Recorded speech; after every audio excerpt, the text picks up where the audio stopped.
Transitions are crucial to get from one scene to the next. The most basic transition is a cut, like this. To connect two scenes, you want transitions to be as seamless and fluent as possible, to keep viewers watching your video.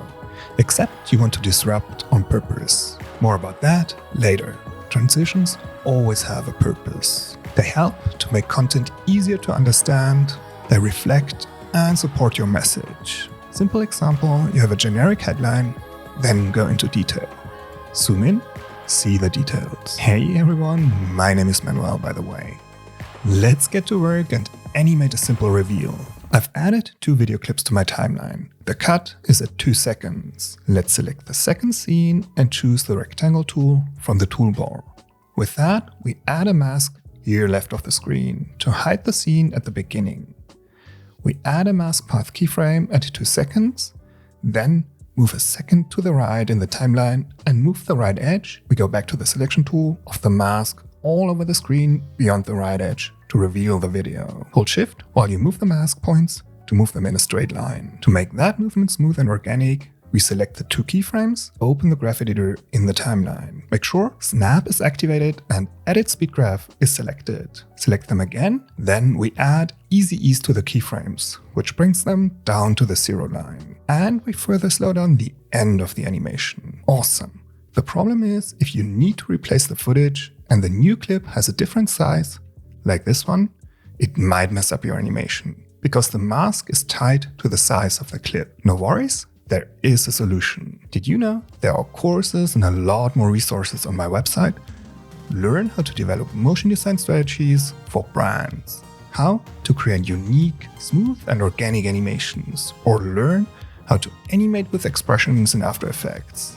Sign up to my newsletter, get your free expression sheet, your free motion design strategy sheet, or download more than 150 After Effects project files. The link is in the description. A more convenient way is to use a track mat. I've added 2 video clips again, and this time we add a new solid. Command if you use a Mac, otherwise Ctrl and Y to create a new solid. Let's name it Transition. Color white. We move its start point to the cut, and this time we animate the position of the solid. We open the position property, press P, then move it out of the screen completely. Let's move it below the screen by adding plus 1080 to the Y value. It's below the screen. We add a keyframe and then 1 second later we move it back to Y 540.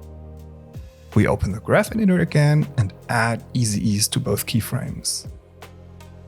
Then further slow down the end of the animation. Now we need to make it a track mat for the second clip. We switched to the track mat menu down here and link the second clip to the transition solid with the track mat pick whip. This black circle means alpha track mat, which we need. The sun would be a Luma track mat. You could invert the mat here. The white solid reveals the video clip. Now you can easily replace the footage by holding Alt while dragging the new clip onto the old one, and the animation will be unaffected. Let's take this a bit further and duplicate the white solid. Command or Ctrl D. We make it visible and go into the solid settings. Let's choose a color that fits to the video clips. Some sort of dark yellow works well, I think.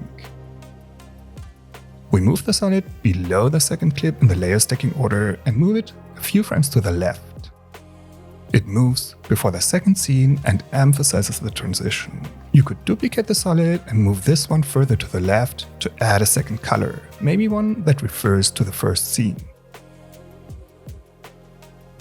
Awesome! Let's animate another essential transition you should know in After Effects. A simple zoom transition. Again, there are 2 video clips in my timeline. The cut, here at 1 second. First of all, let's scale the 2 clips. We press S to open the scale properties. The first one, we go to 20 seconds, 4 frames before the cut. Set a scale keyframe for the first clip, and at 1 second we scale the clip up to 400%. Then the second clip. At 1 second we scale it down to 15%. Don't forget to set a keyframe.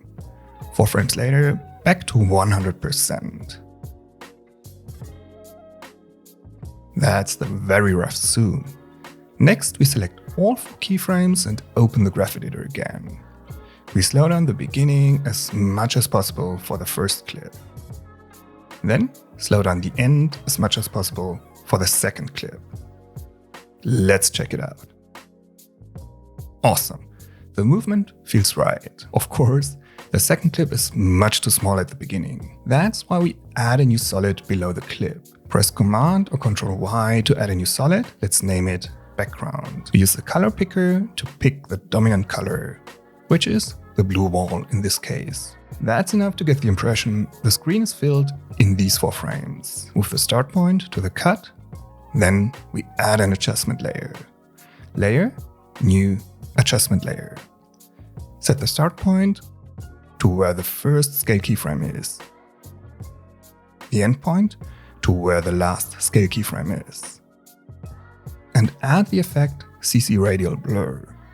I use the Effects and Presets window to search for it, type in the name of the effect, we add it.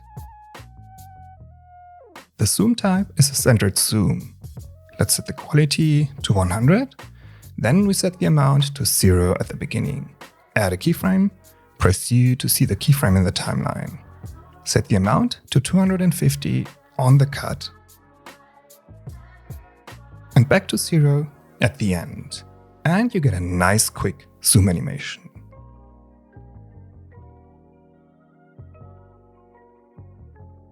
Finally, let's create a more disruptive glitch transition. Again, there are 2 clips. The cut is at 2 seconds. Well, almost. Let's be precise here. We want the transition to be 1 second long. So we move the time indicator to 1 second and 12 frames and split the layer. Here, under Edit and Split Layer. This is the shortcut here. Then we take the second layer and split it at 2 seconds and 12 frames. Shift-Command-D. For this transition, we need a displacement map. That's a Luma map that determines how the image is distorted. We add a new solid, Command and Y, name it Displacement Map. In this case, the color of the solid doesn't matter because we add an effect that covers it. But first, let's adjust the start and end point. Then we search for the effect Turbulent Noise. Add it to the solid. Set the contrast to around 650. In Transform, we deselect Uniform Scaling, set the scale width to 3000, the scale height to 10, which creates horizontal lines. Then we animate the evolution property, but not with keyframes, with an expression. Hold Alt while clicking on the stopwatch to add an expression. Then we type into the expressions field, time *500, meaning the evolution value increases by 500 per second. How about we animate the scale height and width as well?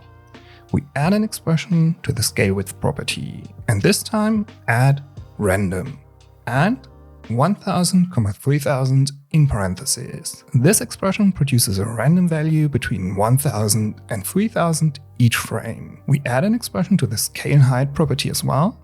Again, random, and this time 10, 50 in parentheses. We animated the displacement map without keyframes. Quick and easy. Learn more about the most important expressions and how to use them with this free expressions cheat sheet. The link is in the description. For the displacement map to have an impact on the videos, we select the first clip and add displacement map. We choose the displacement map layer after effects and masks are applied. We set the vertical displacement to 0 and we hide the displacement map layer. You can already see the effect it has. The video is distorted along the horizontal lines that are created by the turbulent noise effect. Let's check wrap pixels around to fill the black gaps. Now, let's animate the max horizontal displacement property with an expression again. Random and -100, 100 in parentheses. We copy the effect and paste it to the second clip of our transition. As I mentioned, the random expression produces new values each frame. We need to reduce the frame rate. We add an adjustment layer on top. Set the start and end point to the beginning and end of the transition. Then add the post-rest time effect. and set the frame rate to 8.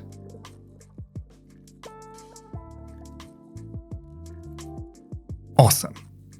Finally, let's add the exposure effect above the post-rest time effect. Effects are read from top to bottom, and we want the exposure animation to have a reduced frame rate as well. We add an expression to the exposure property and add random and 0,3 in parentheses. That changes the brightness of the videos, which adds additional detail. I made lots of other more advanced tutorials about transitions, make sure to check them out. Thanks for watching this video first of all, hope to see you in the next one. Bye everyone!